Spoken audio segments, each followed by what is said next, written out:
स्वयं आप मिनिस्टर साहब और आपके एडिशनल चीफ सेक्रेटरी जो प्रधान सचिव होंगे और संबंधित जो इसमें अन्य पदाधिकारी होंगे, एक दूसरा तिथि निर्धारित करके उस दिन पूरा तैयारी के साथ आप आने का काम करें। जवाब दिया है कि रिव्यू पिटीशन एक्सेप्ट हुआ है नहीं हुआ है, इसकी जानकारी अभी सरकार को नहीं है, लेकिन स्वयं सरकार ने कहा कि अबे हमें जानकारी नहीं है कि रिवीजन एक्सेप्ट हुआ है नहीं हुआ है, इसलिए मैंने आप लोगों को चर्चा करने का अवसर दिया।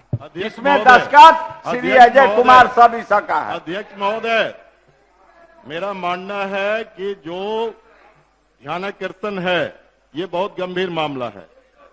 सरकार गई हाईकोर्ट, सिंगल बेंच में सरकार हार गई और शिक्षकों की घोर कमी है।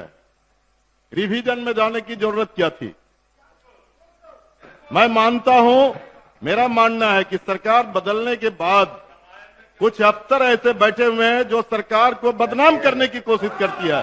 उस अफसर पर कार्रवाई सरकार करेगी कि नहीं? और हम जानना चाहते हैं कि उस रिवीजन पिटीशन का आज की तारीख में क्या स्थिति है, वो माननीय मंत्री जी बतावें। माननीय क्या नाम उनका, माननीय सदस्य श्री राजेश जी, आपने अपना प्रश्न दे दिया। राजेश जी को। अध्यक्ष महोदय, ये स्पष्ट है कि माननीय सर्वोच्च न्यायालय ने अधिकृत किया कुछ मामले को माननीय हाई कोर्ट पटना को, और पटना हाई कोर्ट में सरकार जो है हार गई। अब जब सरकार हार गई तो ये क्या सरकार की मंशा है कि ये बार बार रिव्यू पिटीशन में जा रही है, जबकि ये जो है शिक्षकों की घोर कमी है। हमारी सरकार सामाजिक न्याय के है, तो कौन से पदाधिकारी बार बार ये षड्यंत्र कर करके इसको रोकने का काम कर रहे हैं?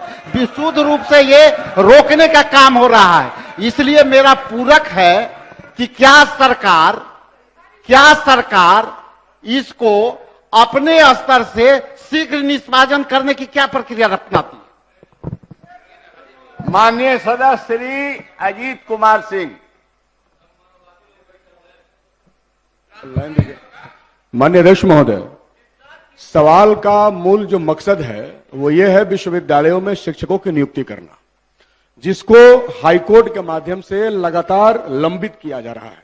और महोदय, बिहार में इस तरह की कई सारी योजनाएं लंबे समय से हाई कोर्ट का चक्कर खा रही हैं।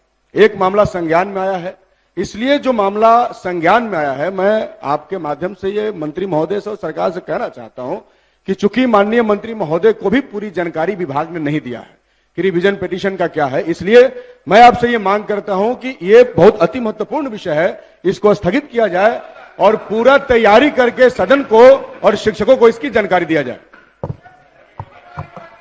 माननीय आपका हस्ताक्षर है, आप पूछें। जवाब स्पष्ट नहीं हो पाया है। अगर रिव्यू पिटीशन एक्सेप्ट नहीं हुआ है तो क्या सरकार इसको पुनः आगे रिव्यू में न जा करके, क्योंकि अभी एक्सेप्ट हुआ है या नहीं मंत्री जी ने कहा कि मुझे पता नहीं, अगर ना हुआ हो तो जानना होगा। तो अगर नहीं हुआ है तो अध्यक्षीय कार्यालय में बैठ करके इसको निष्पादित किया जाए। शिक्षकों की कमी का मामला है, इसको दूर किया जाए, ये मेरा कहना है। दूसरा इसमें यह है कि इस वित्तीय वर्ष में सरकार कितनी बार रिव्यू पिटीशन में गई है, उसमें क्या खर्च हुए हैं, क्योंकि सवाल में आया है कि रिव्यू पिटीशन में बहुत पैसा करोड़ों खर्च हो रहा है।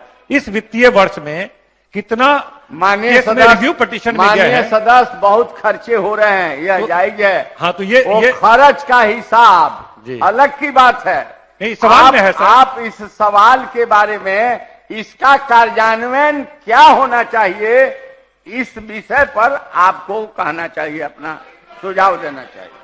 जो वही कह रहे हैं सर, खर्च की भी चर्चा की गई है कि सरकार के पैसे की बर्बादी हो रही है। इस वित्तीय वर्ष में क्या खर्च हुआ है, और अगर पिटीशन एक्सेप्ट नहीं हुआ है तो क्या इसको निष्पादित करने का विचार करती है सरकार कि इसको हम रिव्यू नहीं जाए हाईकोर्ट? अच्छा बैठिए।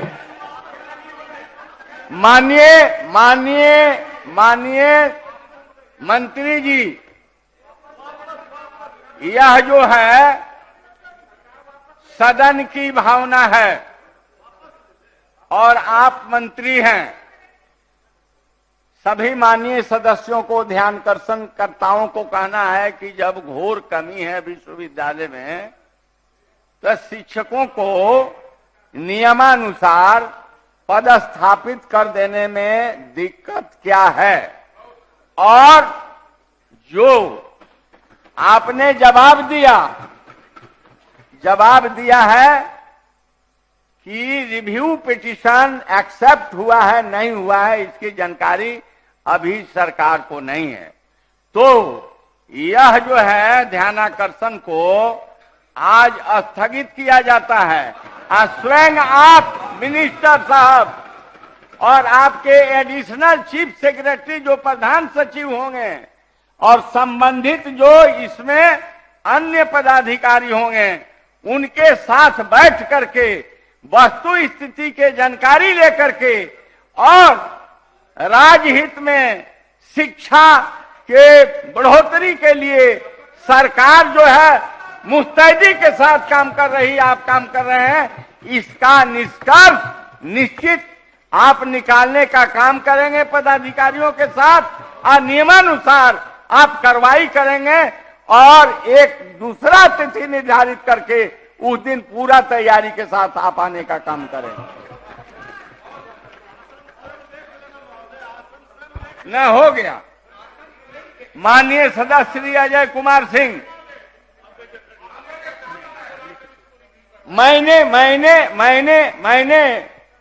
अपने स्तर से, आसन से जो एक सक्षम बातें होनी चाहिए वो हो रही है। इसमें आवश्यकता होगी तो माननीय मुख्यमंत्री जी के पास भी यह मामला जाएगा। इसलिए पहले उनके प्रधान सचिव, माननीय शिक्षा मंत्री स्वयं काफी सक्षम मिनिस्टर हैं और इसके संबंध में ये लोग रिव्यू कर लेंगे, क्योंकि रिवीजन का मामला है। और आप स्वयं जानते हैं कि अगर कोर्ट में कोई मामला चला गया हो, अगर वहां पर एडमिट हो गया हो, उसके फैसले नहीं हो, तो उस पर जो है सदन में चर्चा नहीं की जा सकती है। लेकिन स्वयं सरकार ने कहा कि अबे हमें जानकारी नहीं है कि रिवीजन एक्सेप्ट हुआ है नहीं हुआ है, इसलिए मैंने आप लोगों को चर्चा करने का अवसर दिया।